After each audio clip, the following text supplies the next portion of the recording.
What if I told you that the simplest exercise that you learned as a toddler could outpace people half your age on hiking trails and fix your sleep issues? Now, I walked 10,000 steps every day for 30 days, and the results completely changed how I think about fitness after 40, 50, 60, beyond. Hey, I'm Robin. I'm a former ER nurse, and I used to walk 20,000 steps a day when I was running all around the department. Now, I have worked with patients who couldn't walk across the room, some of them younger than my 46 years.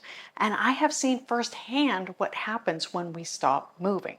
So in this video, I'm sharing how walking transformed my own fitness. I'm going to answer the question, do we really need 10,000 steps for results? I'll share the one mistake that could sabotage your progress before you even start, and how to build up safely so you don't burn out in 1 week like so many people do. Oh, and why your Apple Watch might be lying to you about your step count. Here is something that I discovered that nobody tells you about step tracking that could completely sabotage your progress without you even knowing it. So I used to think my Apple Watch was actually and accurately counting my steps. Well, if you have any kind of wrist pedometer, and I will link a good pedometer that you can clip on your waist or your shoe down below, but if you're thinking that it's accurate, think again if it's on your wrist, because for the first few days, I was getting really frustrated and I was like, I'm walking consistently, but my numbers seem very low. But then I discovered that to get accurate step counts, I needed to actually put my Apple Watch in my sock. Yes, you heard that right. My ankle became my wrist for 30 days, and I have no regrets about this. Here's why this matters. When you're carrying things around the house, like laundry, baskets, groceries, kids' stuff, work bags, or if you're typing on your keyboard like I do, or if you're walking at Costco and you're pushing the grocery cart and your arm is being held still, your arms are not swinging naturally.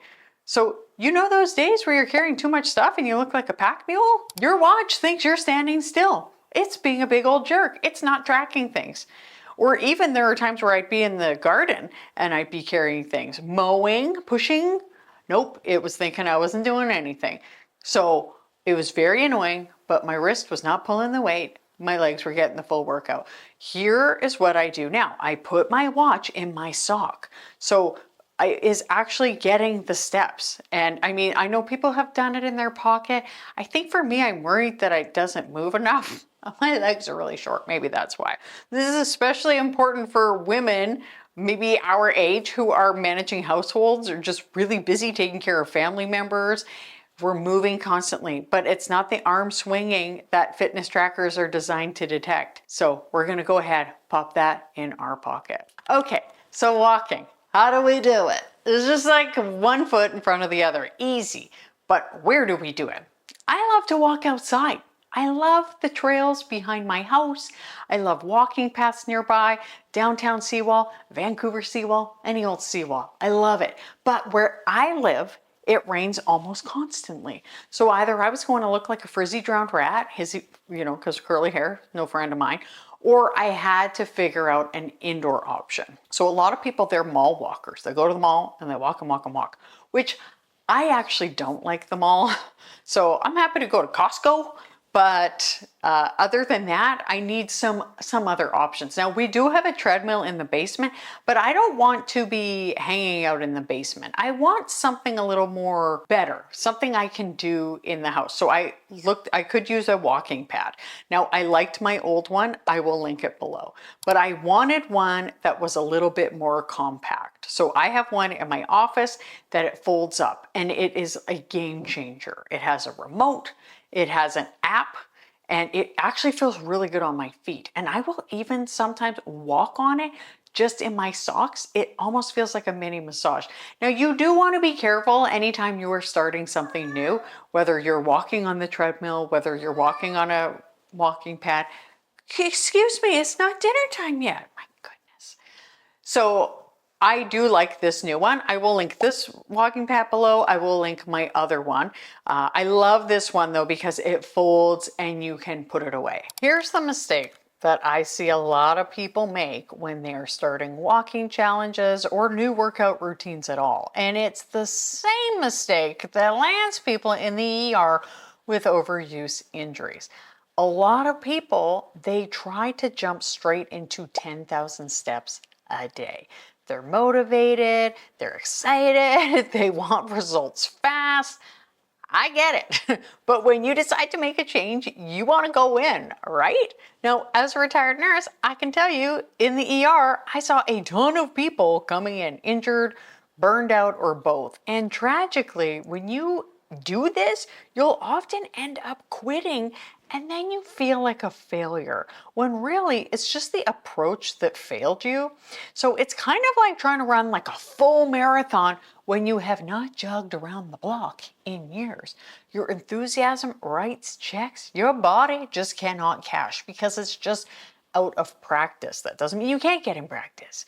And then you're sidelined with shin splints or knee pain. Even as somebody who was on my feet all day in my former career, I noticed that intentional walking, it just felt different. My muscles were working in a totally new way. And apparently there is a difference between crisis walking in the ER and I'm doing this for my health walking. Who knew? The nurse in me would never tell anyone to just jump into 10,000 steps right away, even if they're like 12. I wouldn't suggest that. It's something you need to build up to gradually, just like any other form of exercise. I saw too many people get excited about a new fitness routine, go hard too fast, get injured, and then give up entirely. Your body does not care about your New Year's resolution timeline or your I want results yesterday mentality. It operates on let's not die or get injured time, which is much more conservative and honestly much smarter. If you think about it, your muscles are out of tone, your ligaments, your tendons, all of that. Often the muscles can kind of catch up the fastest, but the rest cannot. So you need to take it slow. The key is consistency over intensity. It's so much better to walk 3,000 steps every day for a week than to just go ahead and jump into 10,000 steps once. Be too sore to move for 3 days and then quit because you think you're not cut out for this. Because you are. Here's how I recommend starting this challenge. You want to start with what feels manageable and build up gradually.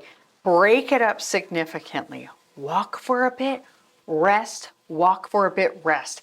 I did this when I first started on my first walking pad. I'm gonna stop this right now so I can talk to you. So when I first started, my legs were sore. So I would walk for like 15, 30 minutes and then take a break for a couple of hours. And this is so true on days where you are tired or you have done other workouts or you haven't worked out since Christmas 2002. Rest days are important even during challenges. Your muscles grow during recovery, not during the workout. It's like sleep. You cannot skip it and expect to function properly. For this challenge, I did make sure that I walked every day for 30 days because I wanted to test the full 30 days for the people in my membership. But I took it easy on some of the tough days where I had done like a big workout in my basement. I made sure that I was doing shorter intervals and I just did multiple times. And I already had a bit of fitness behind me. So I think that that's why if you do join a challenge like this, like mine, that you are making sure you still take a rest day here and there, which is good. And this is actually revolutionary for me because I can be a bit of an all or nothing person.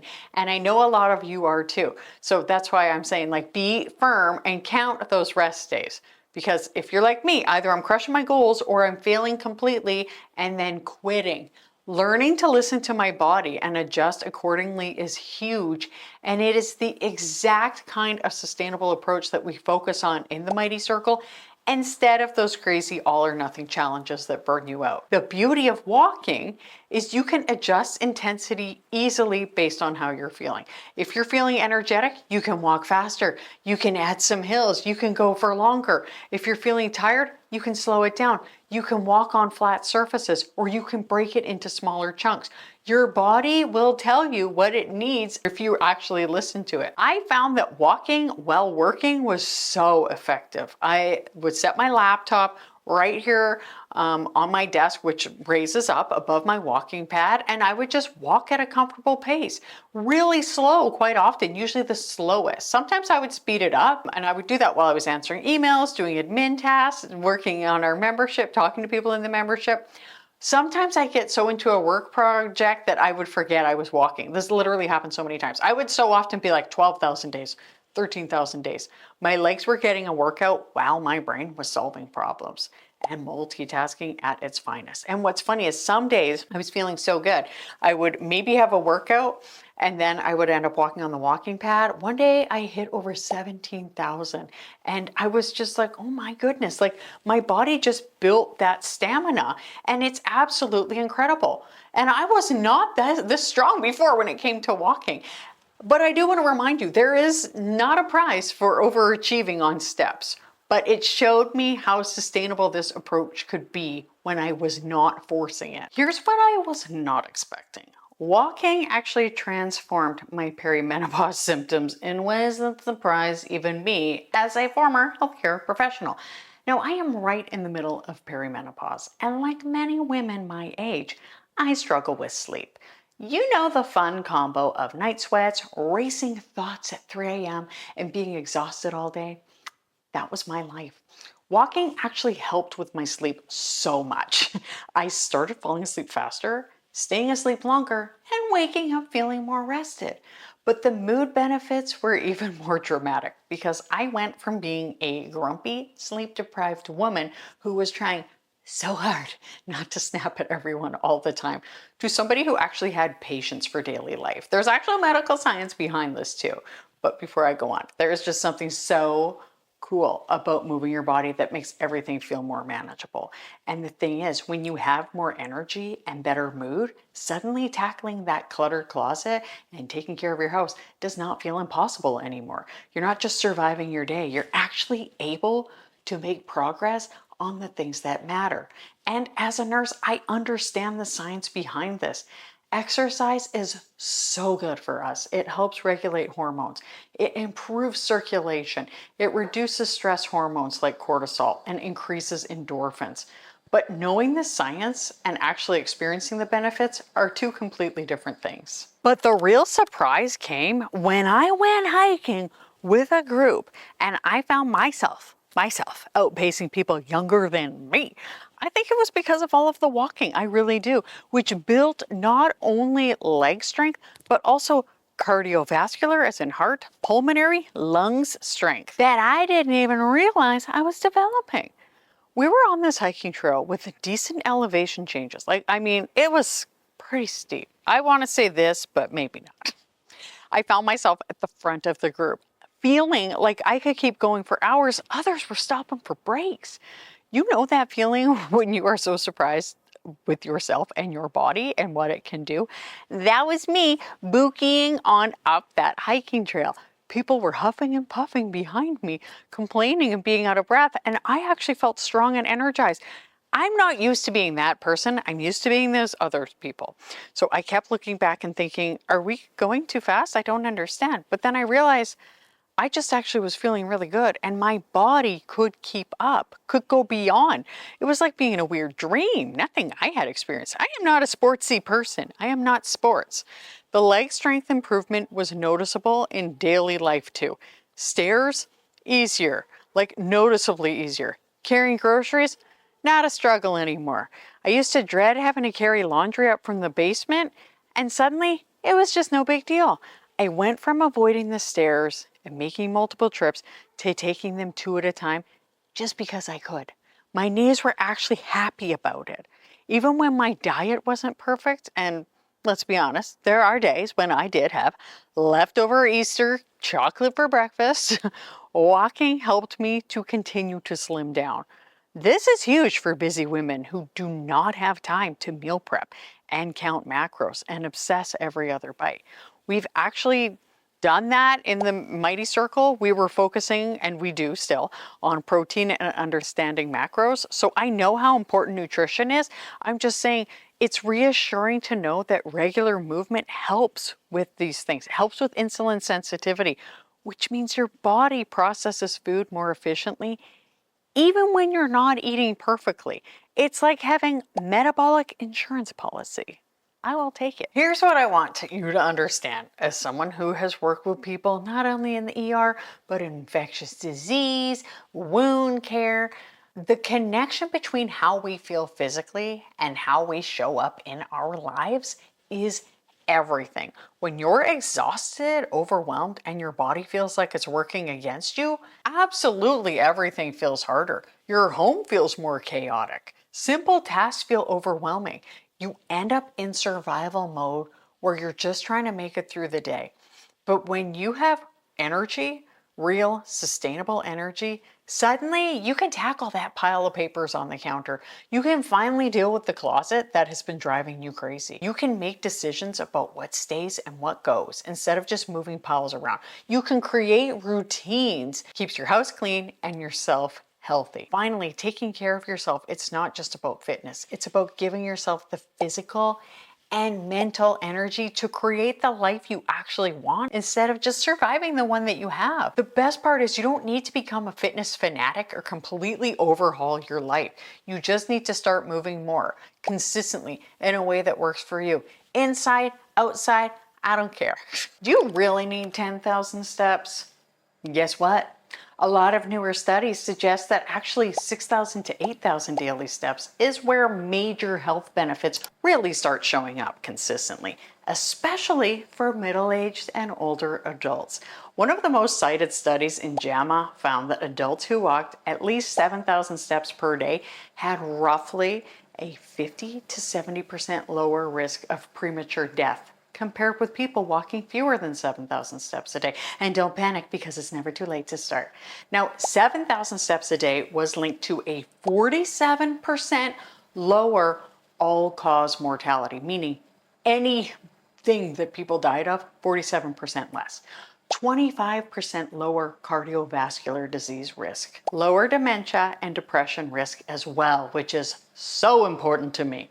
Now, another important finding is that even going from very sedentary to moderately active gives huge gains. So 2,000 to 4,000 steps is a meaningful improvement, and 4,000 to 7,000 is a major improvement. And beyond 8,000 to 10,000, benefits continue, but often at a slower rate for mortality outcome. Now, isn't that interesting? This is exactly why we are doing a walking challenge in the Mighty Circle this June. And it's not a you must hit 10,000 steps or you're failing challenge, but a let's just move more and see how we feel challenge. Because here's what I've learned. When a group of women over 40, 50, 60, whatever, decide to support each other in making small, sustainable changes, magic happens. We're not competing with 25-year-olds on Instagram. We're not trying to prove anything to anyone. We're just trying to feel better in our bodies so we can show up better in our lives. In the Mighty Circle, we focus on one room to declutter and organize because I believe and I know that our homes and our health are tightly connected. And we focus on one health goal each month, whether it's movement or nutrition. One thing home, one thing health. Two habits that we're building very easily together. Because trying to change everything at once, it's how we end up back in survival mode. If you're tired of feeling tired, and if you want your home to fuel you instead of drain you, and you're ready to get out of survival mode with a group of super cool ladies who actually get it, come and join us, minimalisthome.ca/circle. We're doing this walking challenge together, plus working on one room in our homes because we know that taking care of ourselves and our spaces go hand in hand. So the link is right here or in the description. And I can't wait to see how walking transforms your energy, your mood, and your ability to create the life that you actually want. And yes, our homes are so important for our health. And that is why I made this video right here. all about the Japanese cleaning routines, where they have made it part of a mindset thing, part spiritual, and very effective sort of tricks that they have. Check that out here. I hope something great happens for you today. Please like, subscribe, join us in the Mighty Circle. Stay tidy and mighty. Thank you so much for watching, and I'll see you next time. Bye.